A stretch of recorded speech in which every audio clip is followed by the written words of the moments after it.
परम सम्मानित मंच एवं प्यारे साथियों, शहीदों का सम्मान एवं विद्यार्थियों का वार्षिकोत्सव दो आयामों वाले इस कार्यक्रम में मैं लक्ष्मण बिश्नोई विद्यार्थियों से जुड़ा एक गंभीर विषय लेकर प्रस्तुत हुआ हूं।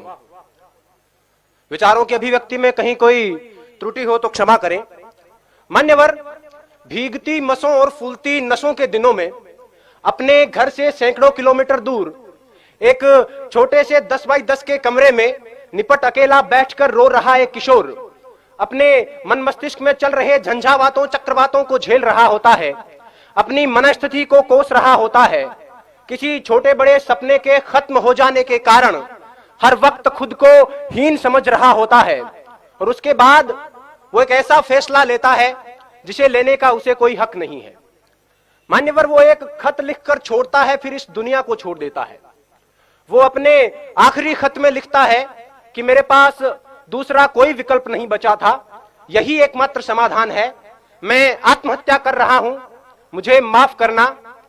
और यह कहकर वो मर जाता है। मेरा आज का विषय उस आखिरी खत का जवाब है कि आत्महत्या कोई समाधान नहीं है। मान्यवर, सोचिए, जरा सोचिए, किसी कमरे में एक पंखे से एक रस्सी बंधी हुई है, उस पर एक लड़का लटक रहा है, उसके निर्जीव शरीर के निर्बल और शक्तिहीन हाथ पैर हवा में झूल रहे हैं, आंखें फटी हुई है, गर्दन की नसें टूट चुकी है और गालों पर आंसू की कुछ बूंदें सूखकर जमी हुई है। मान्यवर, वो लड़का एक बार के लिए तो मर गया, लेकिन उसकी फटी हुई आंखें उसकी मां का फटा हुआ कलेजा बनकर जिंदा रहेंगी। उसकी गर्दन की टूटी हुई नसें उसके बाप के दिल के टूटे हुए वो तार बनेंगी जो अब कभी झंकृत नहीं होंगे। गालों पर सूख चुके आंसू की बूंदें उसकी बहन की आंखों से हरदम बहा करेंगी और उस निर्जीव शरीर के निर्बल और शक्तिहीन हाथ पैर जो हवा में झूल रहे हैं उसके भाई की हिम्मत को जिंदगी भर तोड़ा करेंगे। और एक अल्पकालीन आवेश के कारण लिया गया उसका यह निष्ठुर निर्णय उसके जैसे लाखों युवाओं को इस तथा कथित समाधान के लिए प्रेरित करेगा। मान्यवर, यह कैसा हल है? यह कैसा हल है जिसमें अपनों का बर्बाद होता हुआ कल है।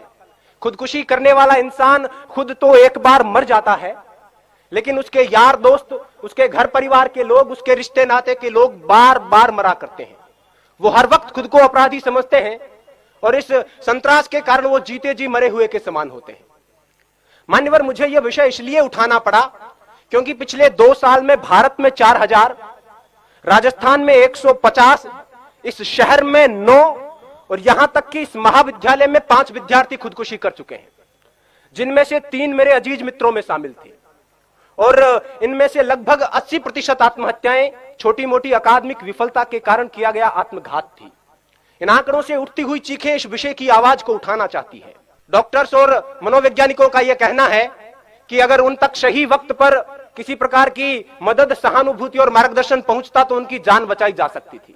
आंकड़ों का स्पष्टतः मानना है कि 10 में से 8 आत्महत्याएं स्पष्ट संकेतों के बाद होती है।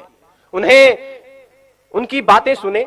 हमारे आसपास में हमारा यह नैतिक दायित्व बनता है कि जो हमारे आसपास में मानसिक तनाव से, मानसिक दबाव से ग्रसित लोग हैं, उनकी बातें सुने, उन पर विश्वास जताएं, उनकी हिम्मत बढ़ाएं। आत्महत्या मनचाही मौत नहीं है, यह अनचाही मौत है। मरना उन्हें भी अच्छा नहीं लगता, लेकिन घबराकर एक क्षणिक आवेश में यह निर्णय ले लिया जाता है। उन्हें यह बताएं कि यह कोई समाधान नहीं है। अब तो घबराकर यह कहते हैं कि मर जाएंगे, मरकर भी चैन नहीं मिला तो किधर जाएंगे। सही वक्त पर उन तक पहुंचाया गया मानसिक प्रोत्साहन उनकी जान बचा सकता है। जो खुदकुशी करना चाहते हैं उनके लिए मेरा यही संदेश है कि जब कभी यह लगने लगे कि अब तो बस आत्महत्या ही एकमात्र उपाय है, खुदकुशी ही एकमात्र समाधान है, तब अपनी आंखें बंद करके अपनी भविष्य दृष्टा कल्पना शक्ति से अपनी मौत का मंजर देखिए। अगर सफेद कफन ओढ़कर जमीन पर पड़ी अपनी लाश के पास शुद्ध बुद्ध खोकर बेहोश हो चुके अपने मां बाप, रोती कलपती बहनें और दहाड़े मारकर चीखता भाई नजर आ जाता है तो उनके होठों के तबस्सुम को अपने जीने का बहाना बना लेना। अपने शोक, अपने सपने जो आपकी मौत के साथ किसी और मायने में पूरे हो रहे हैं, उन्हें पूरे करने को अपने जीने का बहाना बना लेना।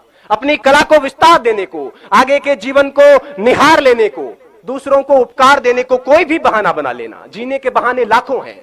अगर फिर भी कोई बहाना ना मिले तो जैसे बचपन में मास्टर जी की मार से बचने के लिए कोई बहाना गढ़ लिया करते थे, इस बार मौत से बचने के लिए बहाना गढ़ लीजिए, लेकिन मरिए मत। और वैसे भी अकादमिक विफलता कोई विफलता नहीं होती। विश्व नायक माने जाने वाले लोग कभी अपने अकादमिक क्षेत्र में सफल नहीं हो पाए थे। जिंदगी यहीं तक नहीं है, सफलता का पैमाना सिर्फ यही नहीं है। Mahatma Gandhi, Gurudev Rabindranath Tagore, Thomas Alva Edison, Newton, Steven Spielberg, Mark Zuckerberg, Sachin Tendulkar, Bill Gates अपनी स्कूल कॉलेज की परीक्षाओं में कभी सफल नहीं रहे थे, लेकिन जीवन में अपने अपने क्षेत्र में उत्कर्ष तक पहुंचे, पराकाष्ठाओं तक पहुंचे। अतः छोटी मोटी विफलताओं को दिल से न लगाएं, छोटे मोटे सपनों के पीछे जीवन बर्बाद न करें। गोपाल दास नीरज जी की पंक्तियां हैं कि छिप छिप अश्रु बहाने वालों, छिप छिप अश्रु बहाने वालों, मोती व्यर्थ लुटाने वालों, कुछ सपनों के मर जाने से जीवन नहीं मरा करता है। सपना क्या है?